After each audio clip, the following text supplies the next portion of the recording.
Jahon tarixida butun boshli xalqning nomi faqatgina bitta tarixiy shaxsning ismidan kelib chiqishi o'ta noyob hodisa. Ko'pchilik o'zbek atamasini qadimiy qabilalar nomi deb o'ylaydi. Ammo bugungi millatimizning nomi 1313-yilda Oltin O'rda taxtiga o'tirgan, Yevrosiyoni o'z gizmiga bo'ysundirgan qudratli hukmdorning bevosita ismidir. U Sulton Muhammad O'zbekxon edi. Uning hokimiyatga kelishi qonli va keskin siyosiy burilish orqali yuz berdi.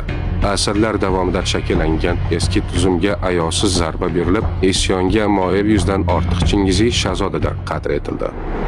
Taxtni mustahkamlagach, O'zbekxon uzoqni ko'zlagan puxta strategik qaror qabul qildi. Islom dinini Oltin O'rdaning yagona davlat dini deb e'lon qildi. Shu tariqa tarqoq urug'lar bitta g'oya atrofida birlashib, Oltin O'rda salobatli islom imperiyasiga aylandi.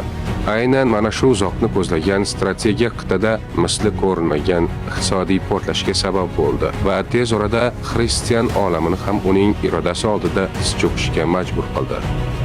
Din va davlatning birlashishi saltanatni chinakam oltin asriga olib kirdi.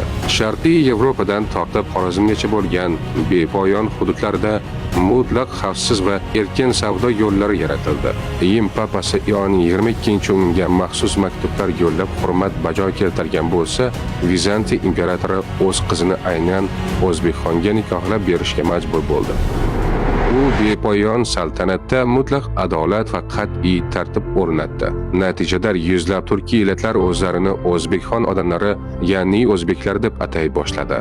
Biz faxri bilan ko'tarib yurgan nom Yevropani titratgan, qadimiy dashtga islom madaniyatini olib kirgan buyuk ajdodimizning ismidir.